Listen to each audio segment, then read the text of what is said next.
بسم اللہ الرحمن الرحیم۔ میں ملک اعجاز حسین گورچا ایڈوکیٹ سپریم کورٹ آپ دوستوں سے مخاطب ہوں۔ میں آج ایک اہم کیس کے سلسلہ میں اپنی اوپینین ڈیلیور کر رہا ہوں۔ میں نے ایک کیس شیخ لیاقت علی وغیرہ بنام انجمن حسینیہ خواجگان نارووالی وغیرہ بعدالت سول کوڈ لاہور دائر کیا، اور اس میں ہم نے انجمن کے الیکشن کو چیلنج کیا تھا، اور اللہ تعالیٰ کے فضل و کرم سے ہم سٹیٹس کو یعنی کہ حکم امتناعی لینے میں کامیاب ہو گئے، جو کہ الیکشن مورخہ 8/8/2021 کو شیڈول تھا وہ انجمن نے روک دیا، کیونکہ اسٹے آرڈر کی کاپی وہاں موصول ہو گئی۔ بعد میں یہ کیس وقار عادل مرزا صاحب سول جج لاہور کے پاس چلا گیا۔ انہوں نے اپنے ایک آرڈر میں، جو کہ انہوں نے 21/12/2021 کو پاس کیا، یہ ہمارا سٹیٹس کو خارج کر دیا، لیکن اس میں ایک بہت ہی اہم انہوں نے آبزرویشن دی، جو میں تھوڑی سی میں آپ لوگوں کو پڑھ کے سنا دیتا ہوں۔ However, the defendant number 1 is at liberty to recommence/reschedule the election by following procedure given in Constitution of Anjuman, as well as the present plaintiffs are at liberty to move any fresh objection by following the same Constitution۔ انہوں نے مدعا لے number 1 جو کہ انجمن تھی، اس کو کہا کہ وہ دوبارہ الیکشن کرا سکتے ہیں یا ری شیڈول کرا سکتے ہیں۔ اس حکم کی باقاعدہ انجمن نے نافرمانی کی، اور بجائے اس کے کہ وہ الیکشن کراتے، ری شیڈول کراتے یا ریکمنس کرواتے الیکشن کو، انہوں نے ایک لیٹر مورخہ 4/1/22 کی روح سے جو اپوننٹ کینڈیڈیٹ تھا اس کو صدر منتخب کروا دیا۔ اور میں وہ جو 4/1/2022 کا لیٹر ہے، اس کا میں پہلا اوپننگ پیرا بھی آپ لوگوں کو پڑھ کے سناتا ہوں۔ یہ چیف الیکشن کمشنر صاحب لکھتے ہیں کہ بمطابق عدالتی حکم مورخہ 21/12/2021 جناب وقار عادل مرزا سول جج فرسٹ کلاس صاحب لاہور کے تحت انجمن حسینیہ خواجگان نارووالی رجسٹرڈ لاہور کے الیکشن پروسیس پر عائد پابندی حکم امتناعی ختم ہو گیا ہے، اور مزید کارروائی کے لیے الیکشن کا انعقاد کیا جا رہا ہے۔ اس سلسلے میں دونوں امیدواران جناب شیخ عابد علی چاولہ اور جناب کاظم علی قاضی صاحب کو تحریری طور پر بلایا گیا، جس پر کاظم علی قاضی صاحب تشریف لائے اور ان سے باقاعدہ ترمیمی ضابطہ اخلاق پر عمل درآمد کروانے کا عہد لیا گیا۔ دوسری طرف جناب شیخ عابد علی چاولہ صاحب نے فون پر زیر دستخطی سے رابطہ کیا اور بتایا کہ میں اس وقت پاکستان سے باہر ہوں۔ آج دوبارہ الیکشن کمیشن کا اجلاس بلایا گیا، اس میں تفصیلاً غور و خوض کیا گیا، اور الیکشن کمیشن اس فیصلے پر پہنچا کہ جناب شیخ عابد علی چاولہ صاحب نے اپنی ذاتی مفاد کو قومی مفاد پر ترجیح دی ہے، اور ذاتی لڑائی و ناپسندیدگی کو قومی مفاد پر ترجیح دے کر اخلاقیات کے تمام تر حدود کو پار کر دیا، اور تھانہ کچہری چلے گئے، اور وہاں جا کر ذاتی لڑائی برخلاف کاظم علی قاضی لڑی گئی۔ یہ اوپننگ پیرا ہے، اور آخر میں انہوں نے یہ بھی آبزرو کیا کہ ہم الیکشن کمیشن متفقہ فیصلہ کرتے ہیں کہ جناب عابد علی چاولہ صاحب کو نااہل قرار دیا جاتا ہے، اور سیکرٹری سپریم کونسل کو ہدایت کی جاتی ہے کہ جناب کاظم علی قاضی صاحب سے قوم خواجگان نارووالی کے برائے صدر 2021 تا 2023 کے لیے حلف اٹھانے کا اہتمام کرے، اور خواجگان کے وسیع تر مفاد کے لیے جناب محترم الحاج شیخ کاظم علی قاضی کو بطور صدر حلف اٹھانے کی ہدایت کی جاتی ہے۔ جو عدالت معزز نے آبزرویشن دی تھی، اس کو صریحاً غلط طور پر استعمال کیا گیا۔ اس میں ری الیکشن تھا یا ری شیڈول تھا، لیکن الیکشن کمشنر صاحب نے اپنی اس لیٹر کی روح سے دوسرے مخالف کینڈیڈیٹ کے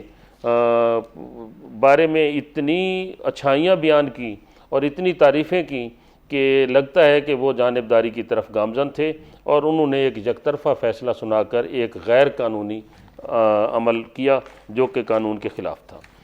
اس لہٰذا اس لیٹر کو چیلنج کر دیا گیا ایک اور دعویٰ دیوانی کے ذریعے، اس میں بھی سٹیٹس کو جاری ہو گیا، جو کہ 20/1/2022 کو انہی جناب جج صاحب وقار عادل مرزا صاحب نے اس نئے دعوے پر ایک سٹیٹس کو جاری کیا، جس کی میں وہ 2-3 لائن ہے وہ بھی پڑھ کے سنا دیتا ہوں۔ In the meanwhile subject to notice the operation of the letter dated 4/1/2022 is suspended till further order. اس کا مطلب یہ تھا کہ جو اس لیٹر کے ذریعے کوئی بھی صدر منتخب ہوا ہے یا کوئی نااہل قرار دیا ہے انہوں نے، تو وہ نال اینڈ وائڈ ہو جاتا تھا، لہٰذا اس ڈیٹ کے بعد صدر صاحب اور باقی جو تمام معاملات تھے وہ ختم کر دیے گئے۔ اس کے بارے میں وقار عادل مرزا صاحب نے فائنل بحث سماعت کی اور انہوں نے ایک فائنل ورڈکٹ 6/9/2022 کو ایک جاری فرمایا، اور اس میں انہوں نے پھر باقی تمام واقعات اسی طرح بیان کر دیے جس طرح پہلے سٹیٹس کو میں انہوں نے خارج کرتے ہوئے کیے تھے۔ انہوں نے اپنا مائنڈ بھی اپلائی نہیں کیا میری ہمبل رائے میں، اور انہوں نے یہ لکھا کہ یہ جو سٹیٹس کو ہے اس کو میں خارج کرتا ہوں۔ آخری میں 2-3 لائنیں پڑھ دیتا ہوں کہ it is expressly made clear that any observation if spell out from this order is tentative in nature which shall not affect the merits of the case at the time of final decision. اس کا مطلب یہ ہوتا ہے کہ جب یہ case کا فائنل فیصلہ ہوگا تو اس پہ یہ جو فیصلہ ہے خارج کرنے کا وہ اس پہ لاگو نہیں ہوتا۔ یہ قانون کی بات ہے، انہوں نے درست لکھی ہے، لیکن سٹیٹس کو انہوں نے خارج کر دیا۔ یہاں تک بات نہیں ٹھہرتی، اس آرڈر کو جو 6/9/2022 کو وقار عادل مرزا صاحب نے پاس کیا، اس کی ہم نے اپیل کی۔ یہ اپیل رائے نصیر احمد صاحب ایڈیشنل ڈسٹرکٹ جج لاہور کے پاس پیش ہوئی۔ انہوں نے اپنے 19/10/2022 کے حکم میں یہ ایک آرڈر پاس کیا، وہ بھی 2-3 لائنوں کا ہے، میں آپ کو وہ بھی عرض کر دیتا ہوں۔ The contention raised by the learned counsel for the appellants needs consideration and this civil appeal is hereby admitted for regular hearing. The respondents be summoned through notices registered envelope ADTCS either service for 29/10/2022 subject to the deposit of process fee along with copies of the appeal for respondent number 1 to 3 within 3 days. Meanwhile, the operation of the impugned order dated 6/9/2022 shall remain suspended. اس کا مطلب یہ ہوا کہ یہ جو status کو جہاں سے خارج ہوا تھا اب وہیں کا وہیں وہ بحال کر دیا گیا ہے، اور اس کی جو پوزیشن تھی سٹیٹس کو کی وہ موجودہ آج تک بحال ہے۔ اس کیس میں نیکسٹ پیشی جو ہے 29/10/2022 ہے۔ اس میں مخالف جو دوسرا فریق ہے وہ حاضر ہوگا، وہ بحث کریں یا جو بھی کریں، اور فائنل ایڈجوڈیکیشن دونوں فریقین کی بحث سننے کے بعد ہوگی۔ تو میں آخر میں یہ عرض کرنا چاہتا ہوں کہ یہ جو سارے معاملات دیکھے ہیں سپریم کونسل نے یا آنے والے نئے صدر نے یا سیکرٹری سپریم کونسل نے، انہوں نے آج تک کوئی قانونی کارروائی کرتے ہوئے اس پہ صحیح طریقے سے عمل نہیں کیا، اور ان کے اقدامات میری نظر میں، میری ناقص رائے میں غیر قانونی ہیں، جن کے باعث ایک توہین عدالت کا کیس بھی وہ ہم نے دائر کیا ہوا ہے، اور اس میں بھی ان کو نوٹسز جاری ہوئے ہیں۔ لہٰذا میری ہمبل ویو کے مطابق جو میں نے آبزرویشنز دی ہیں وہ میرے دانست کے مطابق صحیح و درست ہیں، باقی آپ لوگ بہتر جانتے ہیں یا عدالت مجاز اس کا بہتر فیصلہ کرے گی۔ Thank you very much. میری توجہ اس جانب بھی دلوائی گئی تھی کہ جو توہین عدالت کا کیس پینڈنگ ہے، اور اس میں 17/3/2022 کو وقار عادل مرزا صاحب نے دونوں فریقین کو بلایا اور ان سے ان کا جواب مانگا ہے۔ وہ توہین عدالت کا جو کیس ہوتا ہے وہ فوجداری نوعیت کا ہوتا ہے، اور دیوانی جو مقدمہ ہوتا ہے وہ علیحدہ ہوتا ہے۔ دیوانی مقدمے میں جو اسٹے خارج ہوا تھا اس کو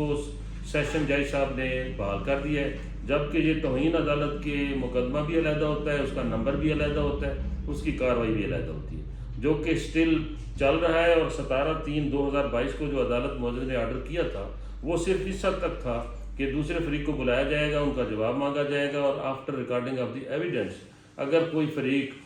توہین عدالت کا مرتکب پایا گیا تو اس کو سزا ہوگی، کیونکہ قانون وہ سزا دے سکتے ہیں جو بھی وہ مناسب سمجھتے ہیں۔ اس کے علاوہ بھی توہین عدالت کے علاوہ بھی 2-3 اور توہین عدالت کی کارروائیاں مختلف عدالتوں میں پینڈنگ ہیں، اور راجہ عبدالحفیظ صاحب نے بھی ایک سٹیٹس کو جاری کیا تھا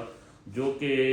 24/12/2021 کو انہوں نے الیکشن پروسیس کو ہی روک دیا تھا، اور وہ سٹیٹس کو بھی آج تک بحال ہے۔ لہٰذا یہ ساری کی ساری لٹیگیشن اب تو ہائی کورٹ پینڈنگ ہے، اور ہائی کورٹ میں بھی 3 مقدمات مابین فریقین چل رہے ہیں۔ لہٰذا جو میں آخر میں یہ کہوں گا کہ جو بھی کارروائی کوئی بھی مجلس عاملہ یا صدر